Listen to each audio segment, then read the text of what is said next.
आप बहुत अधिक पवित्र रहने लग जाएंगे तो आपकी अपनी देह से अनासक्ति होने लग जाएगी। कैसे? स्वांग जुगुप्सा होने लग जाएगी। अरे इतना शुद्धि करने के बाद भी ये शरीर मलायतन है? कितना रोकते हैं फिर भी हर छिद्र से मल निकलता ही रहता है। शयन के बाद स्नान से शुद्धि क्यों होती है? आप भले ही स्नान करके सो गए हों, मान लो थकान है, स्नान करके सो गए, यदि 1.5-2 घंटे सो गए हो आप, तो आपको देवाराधन करने के लिए पुनः स्नान करना चाहिए। क्यों करना चाहिए? इसलिए करना चाहिए कि केवल 9 छिद्रों से ही मल निर्गत नहीं होता, शयन के काल में रोम रोम से मल निर्गत होता है, और जब तक उसका प्रक्षालन नहीं किया जाएगा तब तक देवाराधन के लिए जो आवश्यक शुद्धि अपेक्षित है वो नहीं होगी।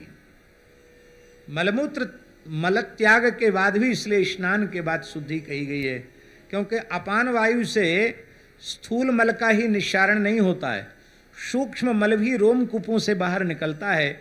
इसलिए स्नान के बाद ही, शौच के बाद, स्नान के बाद शुद्धि होती है।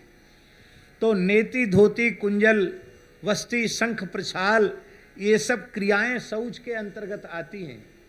नेति, धोती, वस्ती, कुंजल, शंख, प्रछाल आदि जो हठयोग की क्रियाएं हैं, ये सब उसी के अंतर्गत आती, शौच के अंतर्गत आती हैं।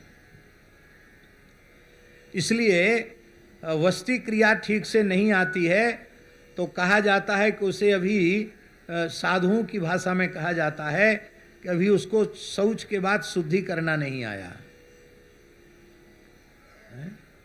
शंख प्रछाल हो तो समझो अब ठीक हो गया। तो नेति धोती भी इसीलिए है कि शरीर निर्मल हो जाए, पर इतना होने के बाद भी क्या शरीर सर्वथा निर्मल हुआ? सर्वथा निर्मल हो जाएगा तो मर जाएगा आदमी। मल पर शरीर टिका हुआ है। सर्वथा मल निकल जाए तो प्राण निकल जाएंगे। यह है शौचात स्वांग जुगुप्सा, अपने ही अंग प्रत्यंग से घृणा, अर्थात उससे उदासीनता का भाव आता है।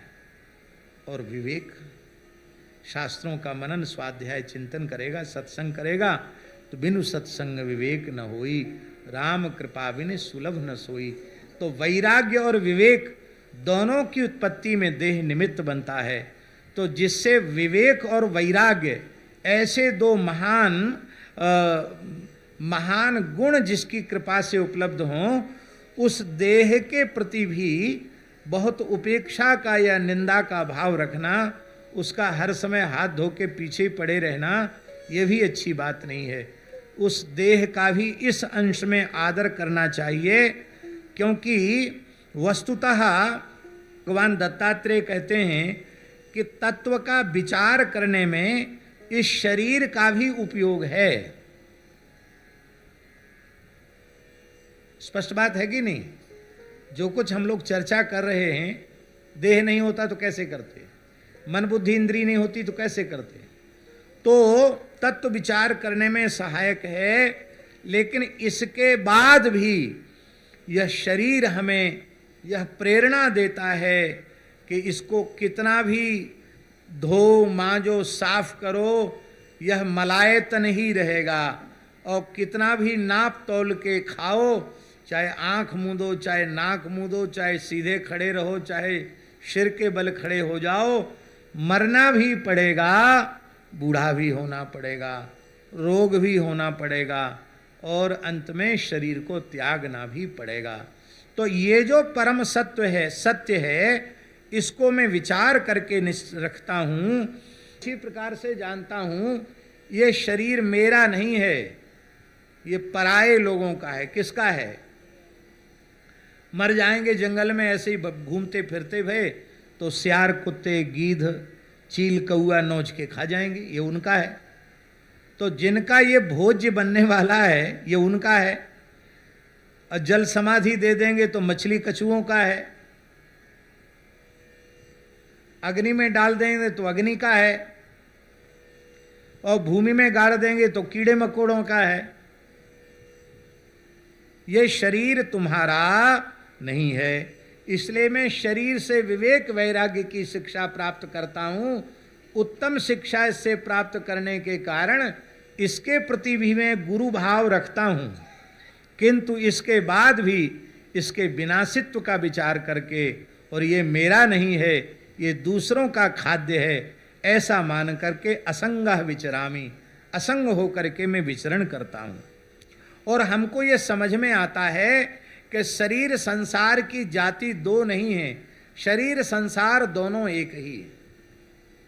क्यों कहते यह जीव इस शरीर का प्रिय करने के लिए ही अनेक प्रकार की इच्छाएं अपने मन में रखता है, अनेक प्रकार के कर्म करता है। क्या क्या करता है? स्त्री, पुत्र, धन, पशु, सेवक, घर, कुटुंबीजन, इन सब के लिए जाने कौन कौन से काम करता है, कितना श्रम करके धन कमाता है, इनका पोषण करता है, और बड़ी बड़ी कठिनाइयों को सहन करके और वो धन का संचय करता है। ईमानदारी से कहें तो अपने प्राण को हथेली पर लेकर के मनुष्य धनार्जन के लिए निकलता है। आप हवाई जहाज में बैठ के चल रहे हो तो भले ही सोच रहे हो कुछ भी, पर जितनी देर आसमान में उड़ रहे हो उतनी देर काल के मुंह में हो। बात पक्की है कि नहीं? एक महात्मा ऐसे हैं, उनके साथ हमने हवाई यात्रा की, तो हमने क्या देखा, सच्ची बात बता रहे हैं आपको, हमने क्या देखा, जैसे हवाई जहाज में वो बैठते मुंह पे कपड़ा डाल लिया, और 2-2.5 घंटे की फ्लाइट थी, उतने देर तक वैसे ही एकदम जैसे कोई बांध बूंद कर किसी पुतला को रख दिया गया, वैसे रहे। जब हुआ कि अब जहाज उतरने वाला है तो उतर गए। तो मैंने उनको कहा, और तो वो तो विदेश भी जाते हैं तो 18-18, 20-20 घंटे तक की फ्लाइट करते हैं, और कुछ भी खाते पीते नहीं हैं, पानी भी नहीं पीते फ्लाइट में, न कुछ खाना न कुछ पीना। तो हमने कहा कि आपको तो बिजनेस क्लास में आप चलते हो, हैं? सारी सुविधाएं उसमें हैं, वो आप कोई सुविधा लेते नहीं हो।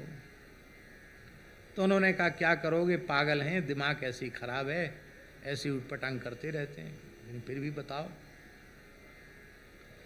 बोले हमको ये अनुभव होता है कि जितनी देर हम हवाई जहाज में हैं उतनी देर मृत्यु के मुख में हैं।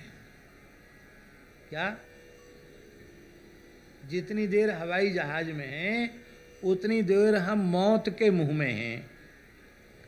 तो जो व्यक्ति मौत के मुंह में हो उसको क्या करना चाहिए? बोलो। राम राम छोड़ के कुछ नहीं करना चाहिए। बोले बस मैं यही समझता हूँ कि बस अब मैं मर गया हूँ, अब मौत के मुंह में कब चला जाऊँ पता नहीं। राम राम राम राम राम राम राम राम राम राम राम राम राम राम राम राम राम। बोले जमीन पे मन ही नहीं लगता, आसमान में ही मन लगता, वहाँ भजन अच्छा होता है। धनार्जन मनुष्य अपने प्राणों की परवाह छोड़ करके धनार्जन करता है, और कहते हैं आयुष्य पूरी होने के बाद जिस शरीर से धनार्जन किया है वो शरीर तो नष्ट होता ही है, उससे उपार्जित सारी वस्तुएं भी जो मर गया है उसके लिए तो नष्ट प्राय हैं, नष्ट ही हो गई। इतना ही नहीं, भगवान दत्त कह रहे हैं कि स्वयं तो जा रहा है, दुनिया से विदा हो रहा है, और एक नए क्लेश बीज को बो के चला जाता है। कैसे?